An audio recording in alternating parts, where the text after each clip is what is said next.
ሚያዝያ 30 1997 ዓመተ ምህረት ቅንጅቱ የጠራው የህዝባዊ ድጋፍ ሰልፍ መስቀል አደባባይ ላይ ሲካሄድ ኢህአዴግም ባመነው በሰነዶቹ ባልተጠበቀ ሁኔታ ኢህአዴግ ካከናወነው ሰልፍ እና ከመጣው ህዝብ የበለጠ ብዙ ህዝብ እናንተ በጠራችሁት ሰልፍ መስቀል አደባባይ ላይ ተገኝቶ ነበር። እዛ ውስጥ ያ ሁሉ ህዝብ በተገኘበት አንድ ሰው አልነበረም። ያም ሰው መጽሐፉ ላይ እንደተጠቀሰው ዶክተር ብርሃኑ ነጋ ናቸው ይላል። ማን ነው ይናል? አቶ በረከት በመጽሐፋቸው ሚያዝያ 30 አዲስ አበባ በህዝብ ሰልፍና ማዕበል ስትናወጥ እርሶ የት ነበሩ? እኔ ቡኢ የሚባል ከተማ ያስቁኛል እንደዚህ አይነት ነገሮች ብዙ ጊዜ እኔ የምርጫው ስራ አስኪያጅ ነኝ። በየቦታው ይሄድ ነበር ለኤሌክሽን ራሊ። የዛን ቀን የሚያዝያ 30 ሰልፍ የተጠራው በ8 ሰዓት ነው። ኦፊሻል ጥሪያችን 8 ሰዓት ነው። ቡኢ ወደ 70 ምናምን ኪሎ ሜትር ነው ከእንትን ካሰው ኢላላ የሚወዳደርበት እንትን እና የቡኢ ተወዳዳሪ ያለን የቡኢ ከተማ ህዝብ ደግሞ መምጣት አለበት፣ ብርሃኑ እዚህ ካምፔን ማድረግ አለባችሁ የማሸነፍ እድል አለን ብለው ሲጠሩ ኦኬ ብለን እኔና አቶ አክሉ ግርግሬ የሚባል ሁለታችን በሌሊት 12 ሰዓት ተነስተን ሄድን። የሚያዝያ 30 ሰልፍ እንዳለ ያውቁም ነበር እርሶ? በ8 ሰዓት እንደርሳለን ነው ደርሰን እንመለሳለን። ያ አንድ ሰዓት ተኩል መንገድ እኮ ቅርብ ነው። ኖት ቬሪ ፋር ለሱ ብለን ሄድ ነው። ሌሊት በ12 ሰዓት ሄድን። እዛ ወደ 1 ሰዓት ተኩል ነው 2 ሰዓት ደረስን። ራሊውን አድርገን እያለን መስቃንና ማረቁ ከሚባል ከዛ ሰም 20-30 ኪሎ ሜትር ርቀት ላይ ያለ ሽማግሌዎች ተሰብስበው መጥተው በምንም አይነት እኛ ጋር ሳትሄዱ እኛ ጋር ሳትመጡ ልትመለሱ አትችሉም ማለት ተሯሩጠን ደሞ እዛ ሄድንና ብቻ ወደ 5 ሰዓት 5 ተኩል መልሰን ወደ አዲስ አበባ ስንመጣ እኛ ስንደርስ እንትኑ እየተበተነ ነበር ሞልቶ እና አይ ሪሜምበር በዚህ በተግባረ ዕድ ጋር ምናምን እየሄድን ቦታው በሙሉ ከመሙላቱ የተነሳ ምንም ሰው የሚንቀሳቀስበት አልነበረምና ከመኪናው ሰዎች አውጥተውኝ እንደውም ተሸክመውኝ እንትን ሳረግ ነበር ያለት ያንን ባለማየቴ ማዝንበት ቀን ነው እንጂ እንኳን ሽሽት አልነበረም። ማን ነው ተሸሽው? ጥሩ። ይሄ ሁሉ ሆኖ የ97 ምርጫ ይሄንን ግን በረከት ማለቱ ይገርመኛል፣ ያስቀኛል። መጽሐፍ ላይ ጽፎት ነው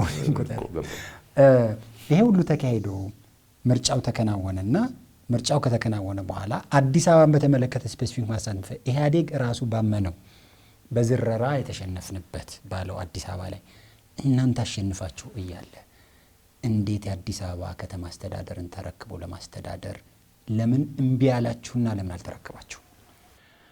እኔ በምርጫ 97ን በሚመለከት ከሚነገሩ ውሸቶች ውስጥ በጣም የሚገርመኝና በጣም ብዙ ሰው የተቀበለው እስካሁን ድረስ ነው። እስካሁን ድረስ ይሄንን የሚያምኑ የኢህአዴግ ሰዎች አሉ። አሁን ብልጽግና ይሁን እስካሁን ድረስ ቅንጅቶች እምቢ ብለው አዲስ አበባን አንወስድም አሉ። ናው በዛን ጊዜ እኔ የተወዳደርኩት ለአዲስ አበባ ነው። ተወዳድረን ስንጨርስ 137 ወንበር ከ138 ያሸነፍነው እኛ። ካሸነፍንም በኋላ ለዝግጅት እንዲሆን ከተማውን እንትን ለማድረግ ምርጫ እናርግ ቢኮዝ በህጉ መሰረት ምርጫ ከንቲባው ራሱ የሚመረጠው በእንትኑ ከገቡት ሰዎች ከምክር ቤቱ አባላት ስለሆነ 137ቱን ጠርተን ምርጫ ተደርጎ የሲክሬት ባለት የውጭ ታዛቢዎች ተጠርተው እኔ ከኔ ጋር የተወዳደረው ዶክተር አድማሱ ነው መሰለኝ አጌንስት ሚ ምርጫ ኦፊሻል በደም ሲክሬት ባሎት ምርጫ ተደርጎ እኔ ከንቲባ ሆኜ ተመረጥኩ። ከዛ ጀምሮ ስለ ከተማው ምንድነው የምናደርገው ይያል ትንሽ ግሩፕም አለን እየተነጋገር አሁን የከተማ የአርባን ትራንስፖርቱን እንዴት ነው እንትን የምናደርገው ጥናት ሁሉ ነበረን። ይሄ ላይት ሬን ባስ ዴዲኬትድ የሆነ ባስ ላይን ሜትሮ ብቻ ይሄ ከተማውን እንዴት ነው የምናደርገው ፓርኮች እንዴት አድርገን ነው የምንሰራው? ከፈረንሳይ መንግስት ጋር ተነጋግረናል። ይሄ አንዱ ያስጠመደኛ እኔ እሱ ነው።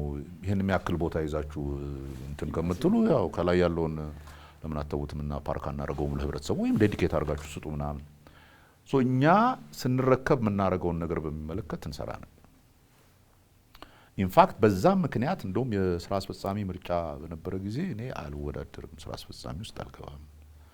እኛ እጃችን ሙሉ ነው አዲስ አበባ ከተማን ረን ማድረግ። ስለዚህ እሱ ላይ ኮንሰንትሬት እናደርጋለን። እኔ ከቅንጅት ስራ አስፈጻሚ ለቅቄያለሁ በዛ ጊዜ ባይዘው። ፓርላማ እንግባ በሚለው እዛ እንትን ላይ ያ ቅድም ያልኩህን ውይይት አደረግን። ውሳኔያችን አንገባም አይደለም እንገባለን ነው የሚለው። በነገራችን ላይ ኬርፉሊ ነው ክራፍት ያደረግነው። አክቹዋሊ ኢፍ አይ ሪሜምበር እኔ ነኝ እንትኑን ሰጀስት ያደረኩት። አንገባን የሚል ኔጋቲቭ እንትን ከማድረግ እንገባለን፣ ግን እነኚህ ነገሮች ይሟሉ ብለን እነኛን እንጠይቅ ብለን እነኚህ ባለ 8 ነጥብ የምልህን አሁኑን ግድ የለም ከ5 ዓመት በኋላ የሚደረገው ምርጫ ግን ሁላችንም ኮሚት እናድርግ እውነተኛ ዴሞክራሲያዊ ምርጫ እንደሚሆን። ከዛ በኋላ ሁላችንም እንገባለናል። አይሆንም ምናምን አሉ።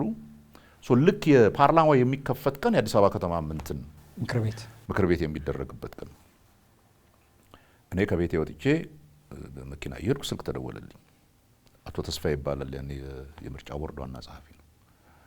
እየጠበቅናችሁ ነው ኑና ተረከቡ አለ። ምን አዲስ አበባ ነው ታስረክባላችሁ እንዴ? ያሸንፋችኋል ታዲያ ለምን አትሉ? መጣን፣ ጠብቁን። እኔ እስከዛ የ137ቱንም እንትኖች ሰብስበን እነሱን በሙሉ ይዤ እመጣለሁ። እስከዛ ዴሊጌሽን የሚረከብ ዴሊጌሽን እልክላችኋለሁ ብዬ ቢሮ ገብቼ ጸሐፊዎችን በሙሉ ልጆችን እንዲጠሩ አድርገን ኢን ዘ ሚን ታይም 3 ሰው ያለበት ዴሊጌሽን ወደ አዲስ አበባ ላኩ። ወደ አዲስ አበባ ከተማ ተስፋዬ ነበር፣ በዛን ጊዜ አርከበ ነበር እንትኑ እና ሌላም ኢህአዴግ ሰው ነበር መሰለኝ።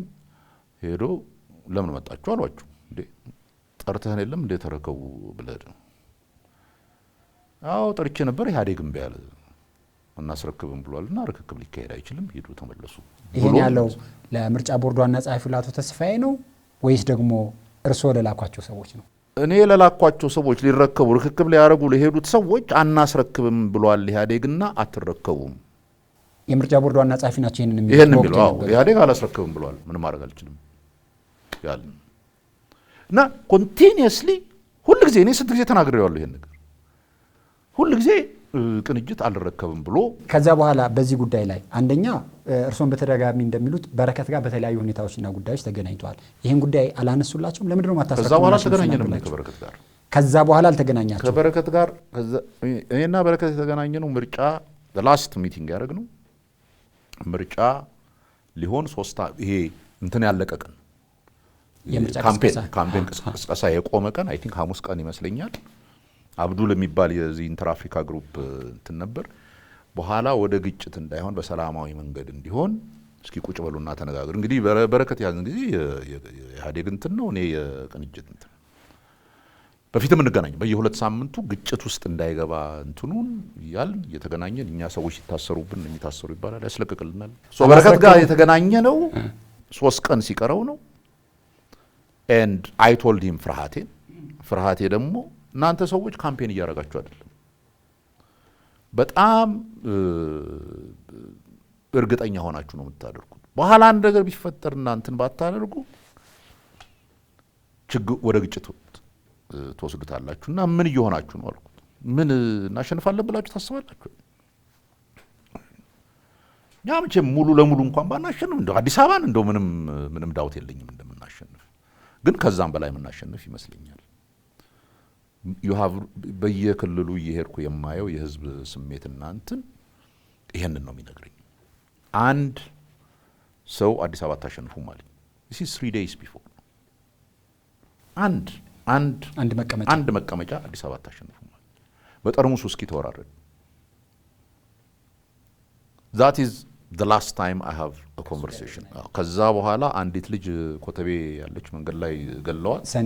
የሰኔው ላይ የነበረው በቃ that's very close ሳምንት ምናምን አልሞላም። ያን ለት ስልክ ደውሎ